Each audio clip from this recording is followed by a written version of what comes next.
Hey, if you would like to help us out, you can go to patreon.com/duckfeed.tv. Kick us a couple bucks a month and get some cool stuff in return. Once again, that is patreon.com/duckfeed.tv. Some of our landings were desperate adventures. We are now prepared to meet the inevitable counterattacks with power and with confidence.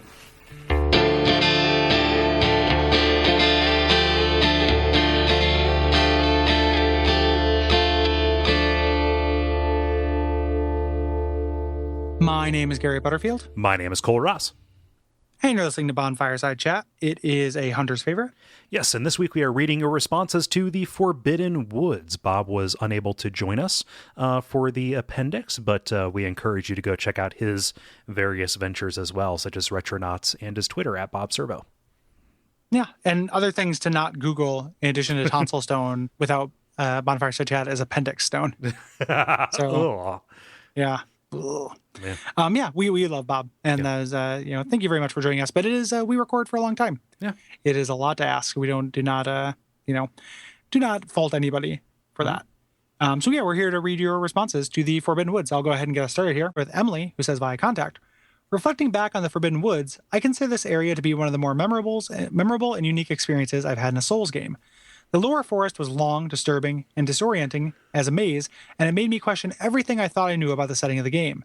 When I finally reached what appeared to be the boss arena, I was reeling at the prospect of navigating through those woods again and again, even with the not-so-generous shortcut factored in. The long, downward slog through the forest reminded me of those early treks down to the armored spider before I discovered the shortcut in 2.1.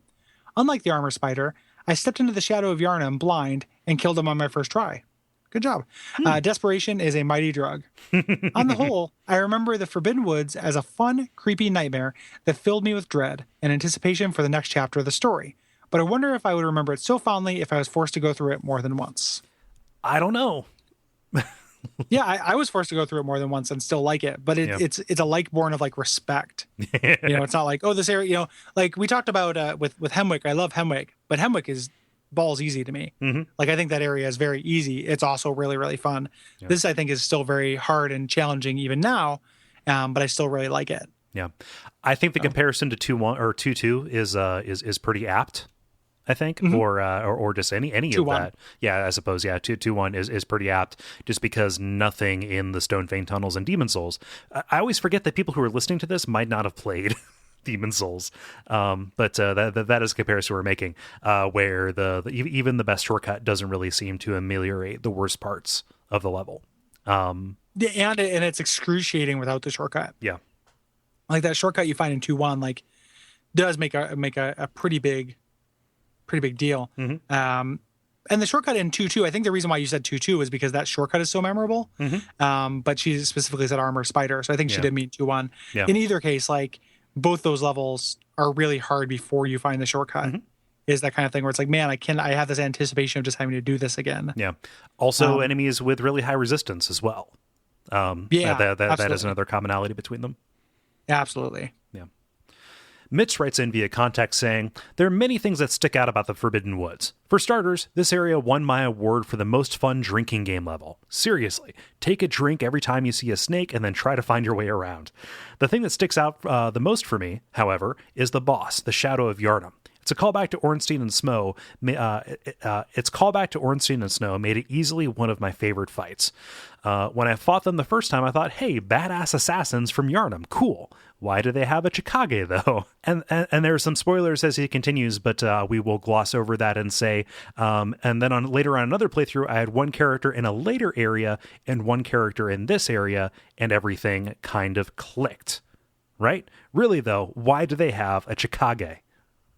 The thing about the Chikage is I think that you get that from the Vile Bloods. So it's another fucking piece of like weird conflicting information. Yeah. So that's super frustrating. Yeah. Ugh. Ugh. And we will talk about the secret, the thing that clicked that he mentions here. Again, we're just trying to be respectful for people who are playing along with us, which I know they're out there. Like people will tell us that. Yeah. But soon, spoiler hungry friends, your time will come. Yeah. Doug says via contact, I spent a lot of time in the Forbidden Woods, mostly because the Forbidden Path that leads to the Forbidden Village and through the Forbidden Elevator to the Forbidden Snake Pit makes for an excellent resource farm. But looking back on it, I started to wonder why it's the Forbidden Woods.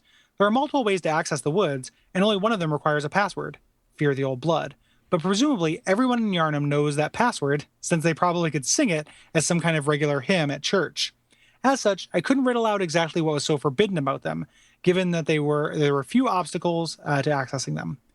One could argue that Yharnamites were forbidden to go there because the woods were full of dangers, but since the streets of Yharnam itself are lousy with monsters, it's not like it's getting any worse out there. Moreover, it seems like passing through the woods is the only way to get to Bergenworth, Hemwick, Canehurst, and the small outpost in the woods themselves, and it's not clear why anyone should be forbidden to visit those places. In fact, there are plenty of perfectly humanoid enemies milling about in the woods, suggesting that the Yarmanites are out there pretty regularly. In fact, I was a little surprised by the lack of enemy variety. The snake creatures are the only Forbidden Woods enemies that also don't appear in Yharnam. In fact, even the blue alien creatures appear in Yharnam more than they do in the woods, which makes me wonder what they're doing so far away from their source and why they're in the woods at all. Maybe I'm reading too much into this, but I can't imagine the name Forbidden Woods was selected simply because it sounded spooky ooky. Your thoughts? P.S. I don't have the guidebook, but it seems not calling the giant snake balls Cobra Commanders is a missed opportunity. I like that a lot. Yeah, we didn't really touch on those, but those giant snake balls are A, easy to avoid, but B, very scary. And also makes me wonder in Mitch's response about the drinking game, are you counting just the snake balls? Because each of those has like 5 snakes inside of it. So are you drinking a quintuple? 5 fingers, please? Yeah, in either case, like that's too much booze. Yeah. For anybody that will murder, self-murder you. We did talk about that.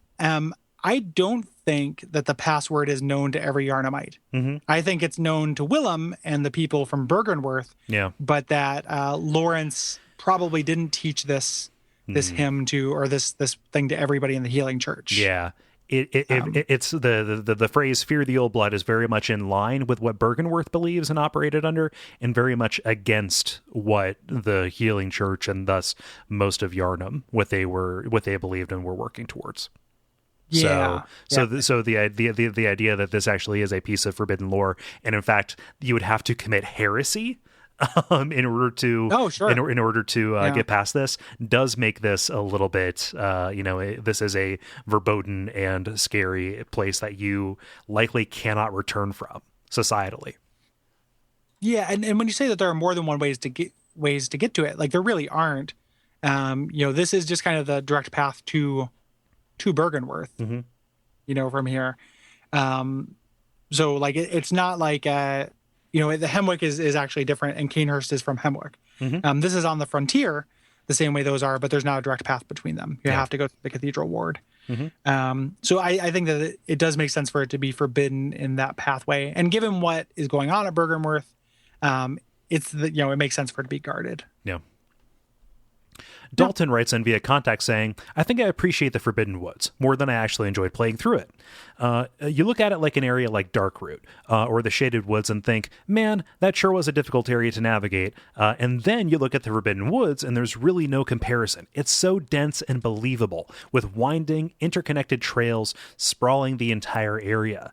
I loved playing through it the first time, but in repeat playthroughs, it has become that area that I dread going through every time, especially when trying to retrieve the immense amount of hidden items. Also, there's lots of snakes. It's like a room of 1,000 snakes and just about as replayable." Yeah, this area does kind of subvert that thing that you hold true about Dark Souls games, which is that knowledge compresses space. There are a handful of areas that are like this. I would count Darkroot kind of among them, at least for the first couple of playthroughs, where the mental map that you put together of this place, it's really hard to keep consistent. And all the times that I've come back to it, it has similarly confused myself. I haven't quite internalized it like I have the rest of the areas of these games.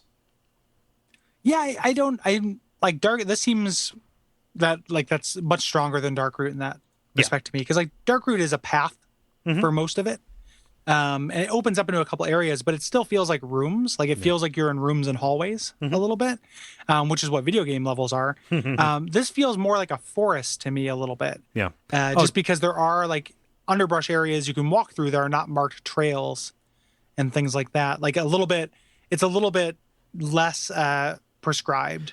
For sure. This is just a more intense flavor of a thing that I thought was pretty rough before. Think even like the Royal Woods, which is dark root. But like just just like they're varying degrees of kind of a very similar idea. Yeah. So Riley says via contact, my feelings on the zone were mixed at best for most of the game. The gothic/monster horror had begun to grind on me a bit at this point in my playthrough, especially after traversing Hemwick and really enjoying myself. For the longest time, this strange, obscured maze of an area came across to me as buck-toothed and unnecessary, both from a lore perspective and a design choice. I mean, snakes, really? I did appreciate the square footage of the zone simply for having more Bloodborne to explore, though I ultimately felt a lack of any major impression after passing through.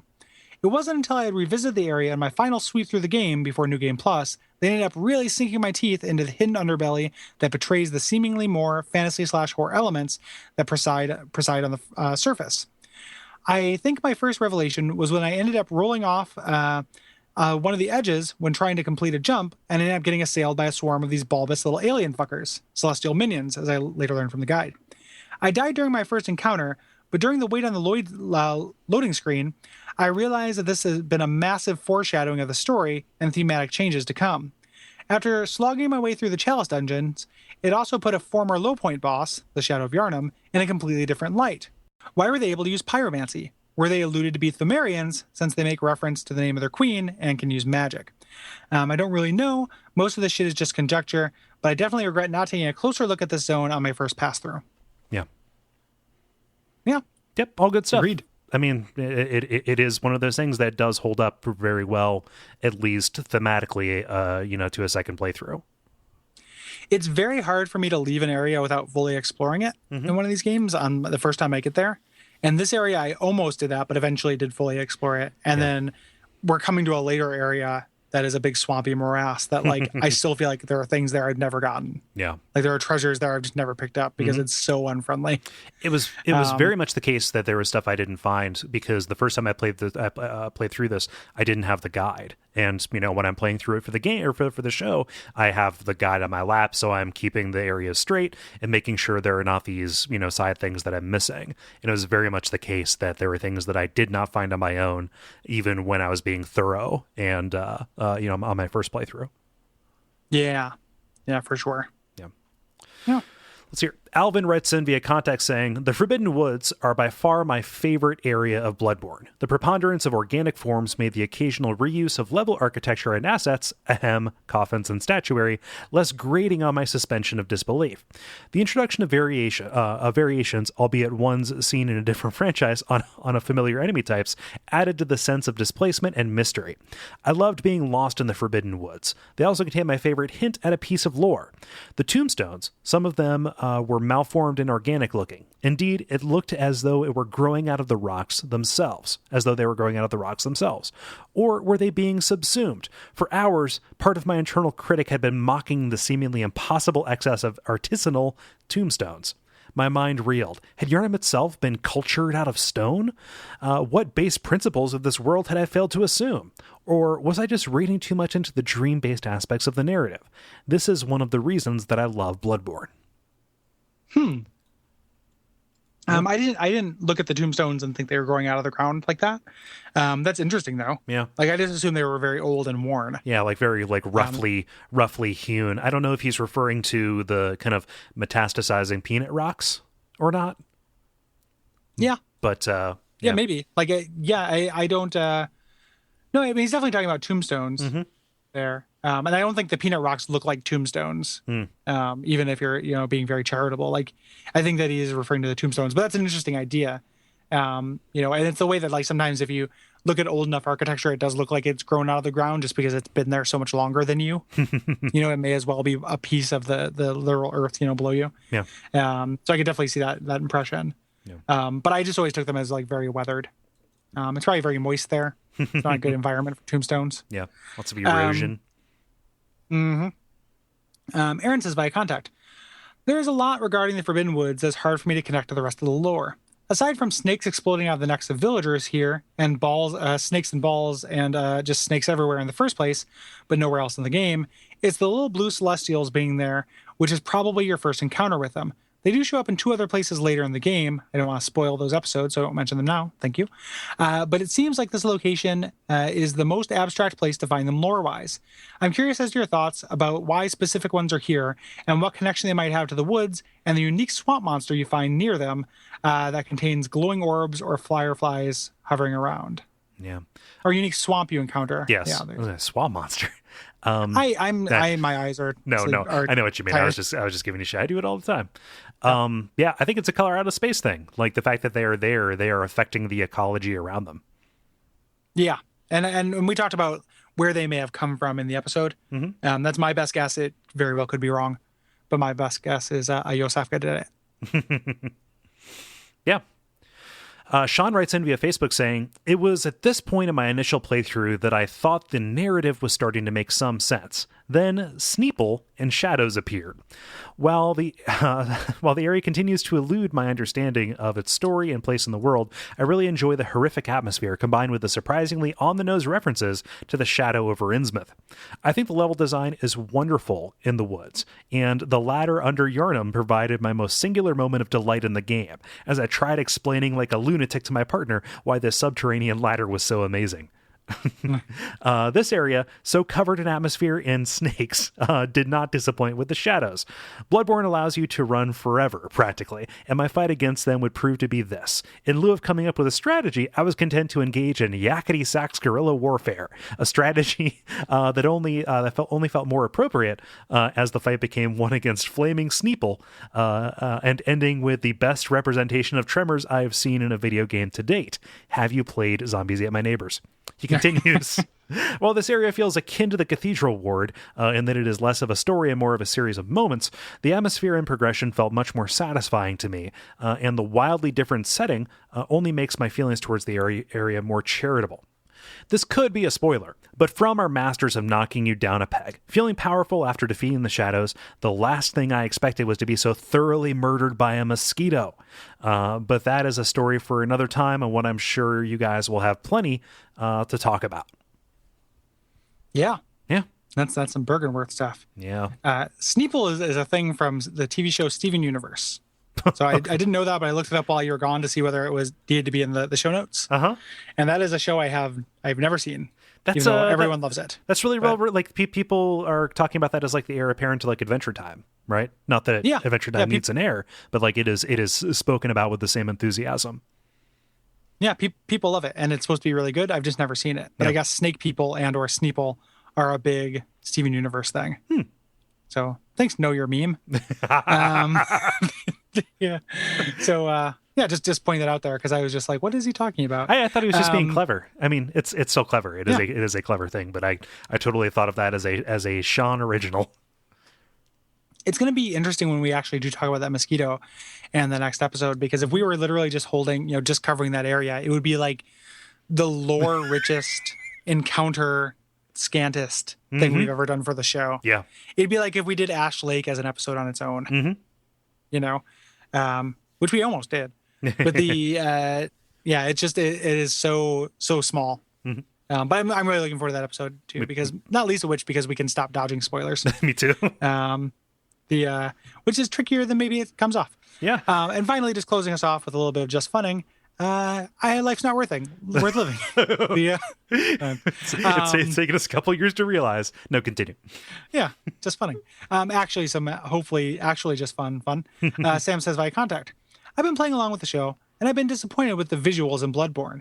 I have a really hard time distinguishing path from wall, enemy from landscape, and not in a way that feels meaningful. I feel like the power of the PS4 is getting misused to give too much detail on the terrain, too much clutter in paths and character silhouettes. I got hopeful when you guys talked up the change in setting after Cathedral Ward, but even outside the city, the color palette never seems to saturate, and visually busy walls turned into just as distracting rocks and grass. In the Dark Souls 2 season, Gary praised the game for not being afraid to be pretty. I'm left wondering what happened to the easy-to-read visuals in Bloodborne.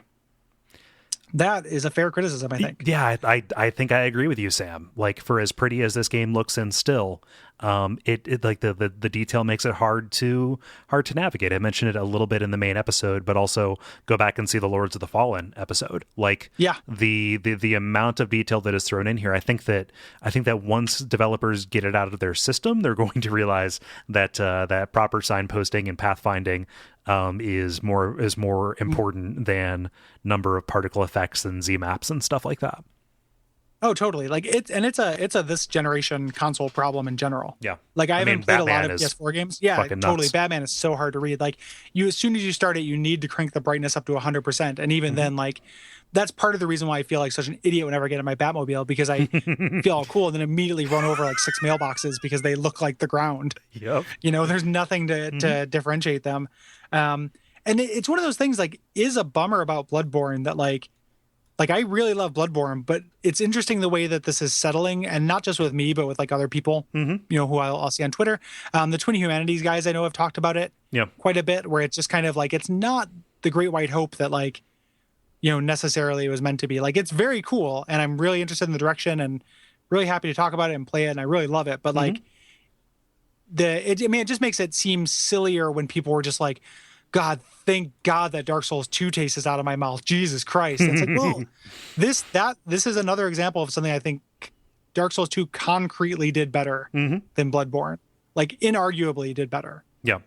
You know, it's like, I really like some of these environments. I like looking at these little details, but in a museum sense, and they are getting in the way of game design or like level design consistently. Yeah.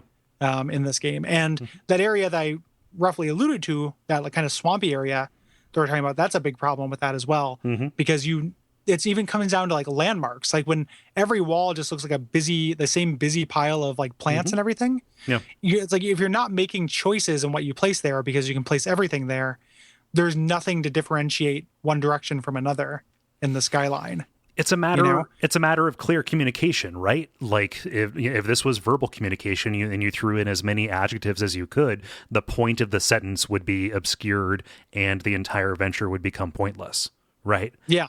You know, it is exactly that in a visual and kind of spatial sense.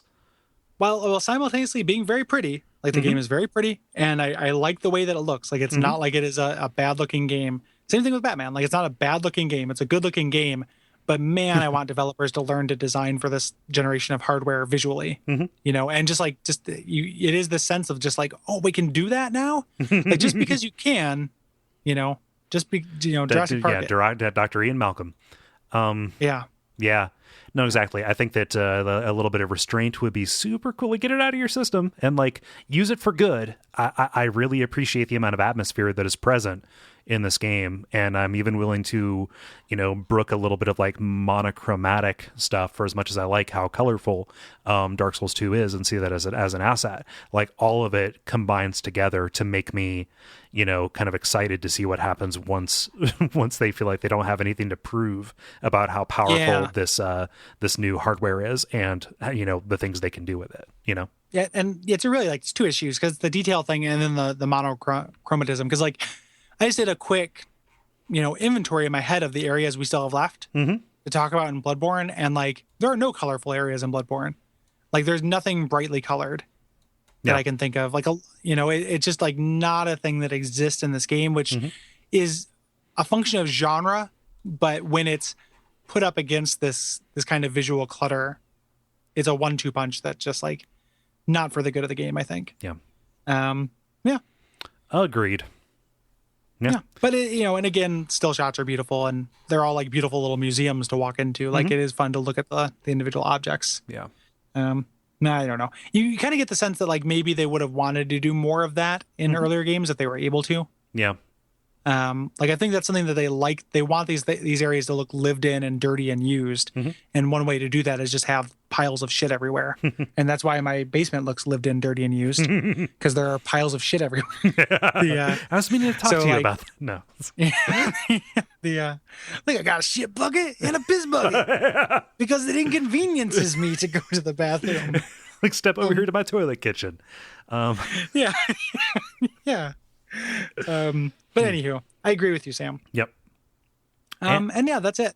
If you have anything to say about the Hypogean Jail or Bergenworth College, go ahead and write in at duckfeed.tv/contact. There are a couple of responses and some parts of responses that we either had to leave out or modify.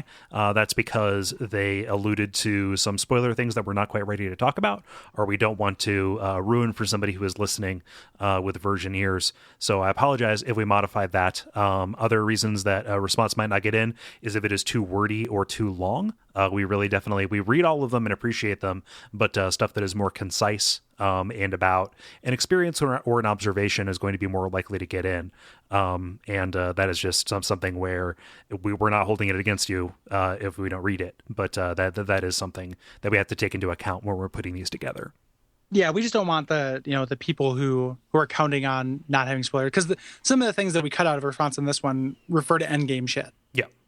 So we don't want to blindside anybody with that. Mm-hmm. But we're not blindsiding them. We're giving them a warning. Mm-hmm. Next episode, we talk about how Solaire came back from the dead and decided to spray his own blood. Yeah. All over Gwyn and cause the founding of Yharnam. Mm-hmm. Yeah. Blood is the sun. Yes. Yeah. Yeah. Yeah. And if you have responses about that, you can do that. You can also rate, review us on iTunes, hit us up on Patreon at patreon.com/Duckfeed.tv. Mm-hmm. This is one of the shorter recording sessions we've ever had, but I'm so out of it. I don't know what it is. Like, I've just been, staring at screens too much or something. Yeah. But my eyes are swimming. So I need to stop recording. Okay. But, yeah. So you can stay tuned for some. Maybe there's some deleted I'm scenes. going to give you an out here. Yeah. I don't think there are. Let's just end the episode. Or we can record both or something. Yeah. No, maybe there's an Easter egg after this, maybe not. I think that, like life, there is going to be some uncertainty about how this is going to end. After you hear the closing theme song, there might be more audio, maybe not. It's just one of those things. We won't know until the final edit. But regardless, we really hope to see you next time. Just keep listening and use the pendant in the right place and you'll hear it. Yeah. Umbasa. Umbasa.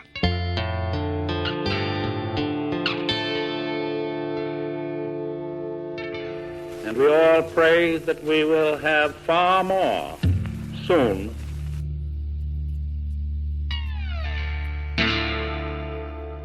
From what I hear, he has to kill a certain number of grandmas before the year's up. Yeah, I mean, otherwise he has a surplus, and then they don't give him enough. They don't give him as many grandmas next time.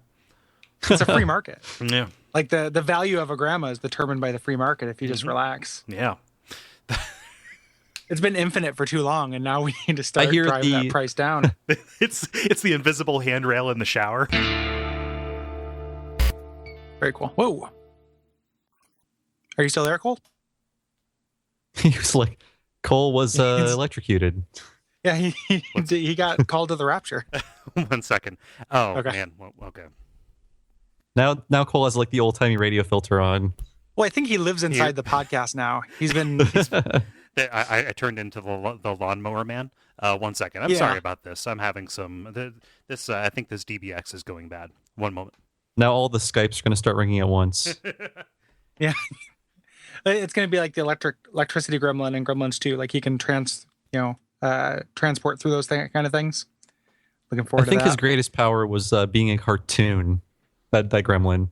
Oh yeah. Wasn't he just like a piece of animation, like just layered over things? That was so cool. Yeah. I like that movie. Yeah, for sure. Oh yeah, like that movie is wonderful. Like it's so weird. Because the way that he becomes an electricity gremlin is through mixing gremlin DNA with the DNA of lightning.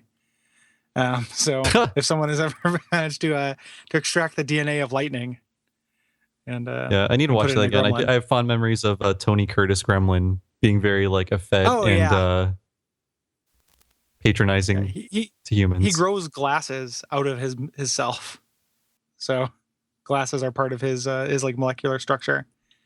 It's Test so 1, 2. Okay, here we go. Sorry about that. For a moment, I was Johnny Depp in the Singularity. So we all remember that movie. Limitless, yes. Oh no, but that was like Bradley Cooper. I haven't seen it though. Yeah. Oh, that's B. Cooper. Yeah. After fresh off the heels of fighting the Adjustment Bureau. So, oh my gosh, I walked into a room. I was a little bit late to a meeting today. Work is shit, and I have no fucks to give anymore. But I walked into the room and I said, I came as fast as I could, and boy, are my arms tired. So I just wanted to get that out because I also referenced Limitless in that very meeting. So, okay.